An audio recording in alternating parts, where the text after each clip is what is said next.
Hello and welcome to biology Pathshala. अभी तक हम लोगों ने जो एंडोमेम्ब्रेनस सिस्टम में 3 सेल ऑर्गेनेल पढ़ लिए थे एंडोमेम्ब्रेनस सिस्टम के। सबसे पहला हमारा एंडोप्लाज्मिक रेटिकुलम था, उसके बाद हमारा गोल्गी बॉडी था, उसके बाद हम लोग ने लाइसोसोम्स पढ़े था और आज हम लोग चौथा और लास्ट पढ़ेंगे जिसको हम लोग बोलते हैं वैक्यूल्स, जो एंडोमेम्ब्रेनस सिस्टम का पार्ट है। ज़्यादातर हमारे सेल ऑर्गेनल्स भी कंप्लीट हो चुके हैं। आज हमारा लास्ट सेल ऑर्गेनल है, इसके बाद सेल इंक्लूजन पढ़ेंगे और उसके बाद में हम लोग एक एमसीक्यू की सीरीज़ रखेंगे। और एमसीक्यू की सीरीज़ आप लोगों को अटेंड करना बहुत ज़रूरी है जो क्लास 9th के हैं। ठीक, अब हम देखते हैं सबसे पहले वैक्यूल्स के बारे में। वैक्यूल्स जो होते हैं सभी यूकैरियोटिक सेल्स में पाए जाते हैं। यूकैरियोटिक सेल्स आज मैं फिर से एक बार बता दे रहा हूँ, ऐसी सेल्स जिनके अंदर वेल डिफाइंड न्यूक्लियस होता है, ऐसी सेल्स को हम लोग यूकैरियोटिक सेल्स बोलते हैं। उन सभी यूकैरियोटिक सेल्स में हमारा वैक्यूल पाया जाता है। अगर हम देखें तो जो अगर हम एनिमल और प्लांट, ये दोनों की दोनों जो सेल्स हैं ये कैसी हैं, यूकैरियोटिक सेल्स हैं।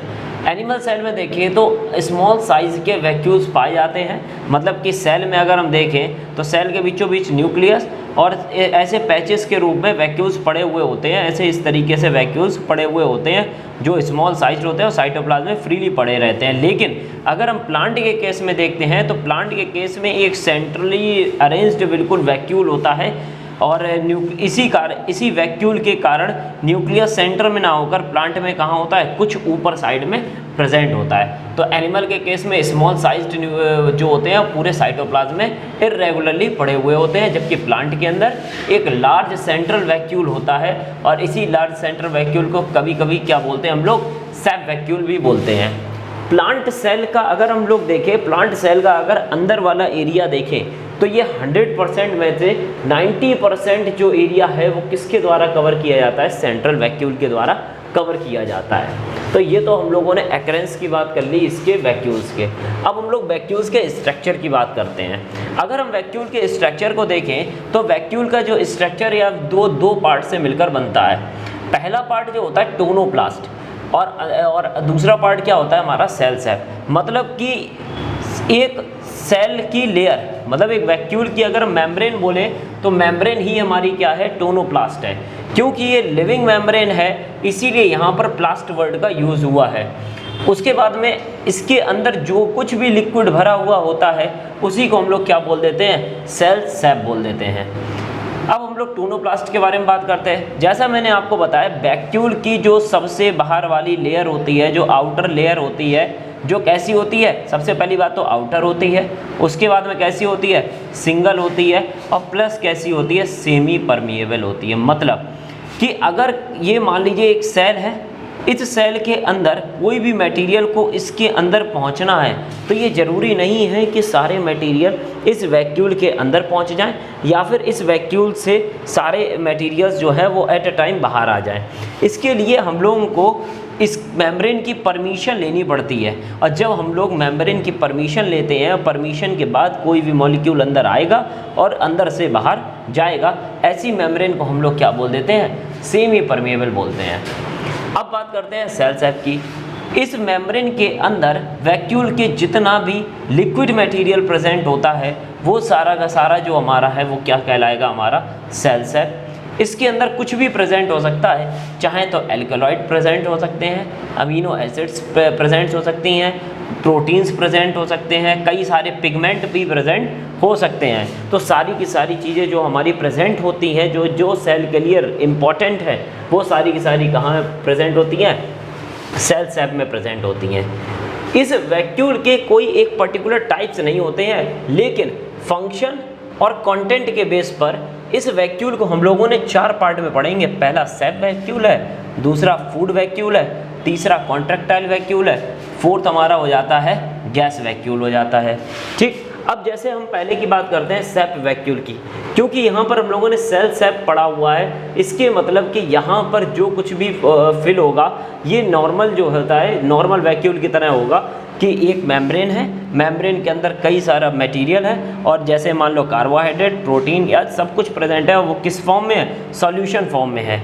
लेकिन यहाँ पर एक ही चीज़ हमको याद रखना है कि जब कभी भी सेल सैप से, वैक्यूल के अंदर के लिक्विड से अगर किसी भी चीज़ को बाहर जाना है तो वो अगेंस्ट द कंसंट्रेशन ग्रेडियंट जाएगी। मतलब कि लो से हाई कंसंट्रेशन में भी जाने का वो रखती है, वो मद्दा रखती है। मतलब कि ये लो से हाई में तो चली जाएगी लेकिन किसी ना किसी हेल्प से जाएगी। इसके मतलब यहाँ पर जो ट्रांसपोर्ट होगा वो हमारा कौन सा ट्रांसपोर्ट होगा? एक्टिव ट्रांसपोर्ट होगा, जिसकी हेल्प से सारे के सारे जो मटेरियल्स हैं वो सेल सेप से बाहर की तरफ जाएंगे। ये हमारा सेप वैक्यूल होता है। कई सारे ऐसे एनिमल्स होते हैं जिनके अंदर क्या पाया जाता है? हमारा फूड वैक्यूल्स पाए जाते हैं। और जो फूड वैक्यूल्स बनते कैसे हैं? कल भी हम लोगों ने देखा था कि प्राइमरी लाइसोसोम्स जो होते हैं जब वो फैगोसोम्स के साथ में जुड़ जाते हैं, जैसे ये प्राइमरी लाइसोसोम्स है, ये हमारा फैगोसोम्स है, और फैगोसोम्स में हमेशा और हमेशा ओल्ड सेल ऑर्गेनेल्स प्रेजेंट होते हैं। ये दोनों क्या करते हैं? आपस में ज्वाइंट हो जाएंगे। ज्वाइंट होने के बाद में इसके अंदर क्या होते हैं? एंजाइम्स होते हैं जो इसको क्या करेंगे? हल्का हल्का तोड़ने का, डाइजेस्ट करने का काम करेंगे। जब ये चीज़ डाइजेस्ट हो जाएगी तो ये क्या कर देगी? अनडाइजेस्टेड पार्ट को बाहर निकाल देगी और वो हमारा रेसिडुअल लाइसोसोम्स हो जाता है। तो सेम हमारा सेकेंडरी लाइसोसोम होता है वो ऐसा क्या काम करता है? फूड वैक्यूल की तरह काम करता है। ठीक, अब बात करते हैं कॉन्ट्रैक्टाइल वैक्यूल। पहले तो बात तो आप ये समझिए कॉन्ट्रैक्टाइल क्या होता है। जैसे किसी भी एनिमल, जैसे मान लीजिए कोई भी एक एनिमल है,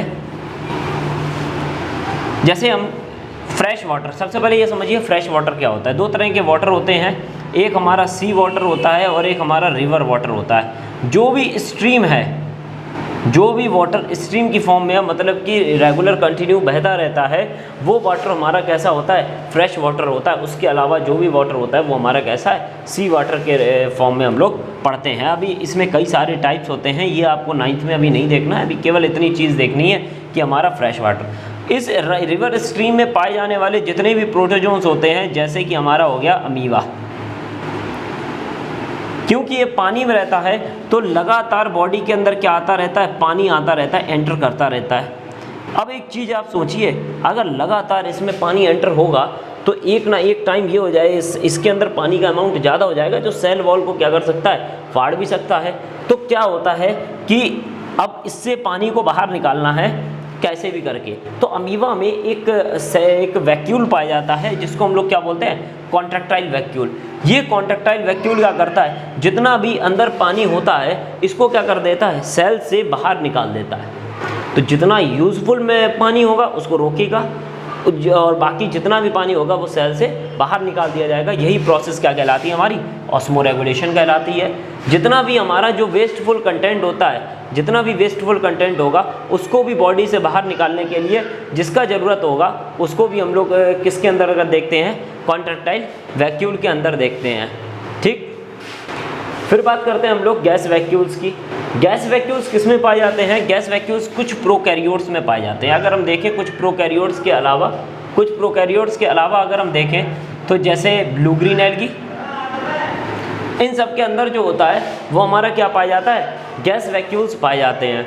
ये सारे जो गैस वैक्यूल्स होते हैं इनका काम क्या होता है? ये किसी भी एनिमल जिनमें ये पाए जाते हैं उनसे हार्मफुल रेडिएशंस को बचाने में क्या करते हैं? यूज़फुल होते हैं। प्लस क्या प्रोवाइड करते हैं? बॉयंसी प्रोवाइड करते हैं, मतलब उत्प्लवता प्रोवाइड करते हैं ताकि वो सेल ऑर्गेनेल पानी में सही तरीके से अपना चलता रहे। अगर बॉयंसी नहीं होगी तो कोई भी चीज़ जो होगी वो नीचे की तरफ डूबती हुई चली जाएगी। ये हमारा चारों फंक्शंस और कंटेंट के अकॉर्डिंग चारों टाइप हो गए, किसके? वैक्यूल के टाइप हो गए। अब हम देखें तो इसके मेन फंक्शंस क्या होते हैं। सबसे पहले देखते हैं स्टोर द वेस्ट। अगर मान लीजिए कोई सेल है, उस सेल के अंदर कई सारे सेल ऑर्गेनेल हैं और सेल ऑर्गेनेल क्या करा? कुछ ना कुछ फंक्शन करना स्टार्ट कर दिया। अब जब सेल ऑर्गेनेल फंक्शन करेगा तो जब फंक्शन करने से क्या निकलेगा? एक्सक्रीटरी वेस्ट निकलेगा। उस एक्सक्रीटरी वेस्ट को सेल से बाहर निकालना है तो कहीं ना कहीं पहले उसको सारे एक्सक्रीटरी वेस्ट को स्टोर किया जाएगा और स्टोर करके एक जगह रखा जाएगा। और जब स्टोर करके कहाँ रखा जाता है? तो वो हमारे वैक्यूल के अंदर रखा जाता है। मतलब कि कई सारे, जैसे मान लीजिए ये एक सेल है, इस सेल के बीचों बीच न्यूक्लियस है, ये माइटोकॉन्ड्रिया है, यहाँ पर हमारा राइबोसोम्स है, एंडोप्लाज्मिक रेटिकुलम है, गोल्गी बॉडी है। इन सब ने क्या निकाला? क्योंकि एक्टिविटी जो फंक्शन करेगा तो उससे कोई ना कोई वेस्ट निकलेगा।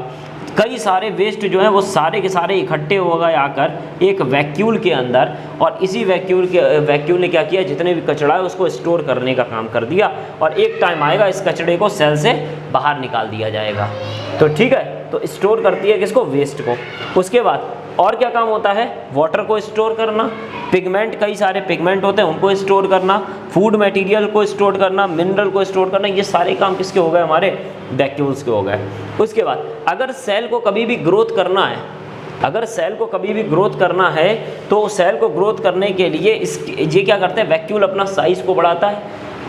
अगर मान लीजिए इतना बड़ा वैक्यूल है सेल के अंदर और उसने क्या किया, अपने साइज़ को बढ़ाया, और जैसे ही उसने अपने साइज़ को बढ़ाया और साइज़ को बढ़ाने के बाद में जब इसका साइज़ बढ़ेगा तो साइटोप्लाज्म पर प्रेशर पड़ेगा, और साइटोप्लाज्म किस पर प्रेशर डालेगा, सेल पर प्रेशर डालेगा। तो इसके मतलब कि सेल की ग्रोथ के लिए भी कहीं ना कहीं हमारा वैक्यूल ही कैसा होता है, रिस्पॉन्सिबल होता है। तो आज हम लोगों ने लास्ट सेल ऑर्गेनेल के बारे में पढ़ा था जो एंडोमेम्ब्रेनस सिस्टम का पार्ट था, जिसका नाम है फूड वैक्यूल। Thank you.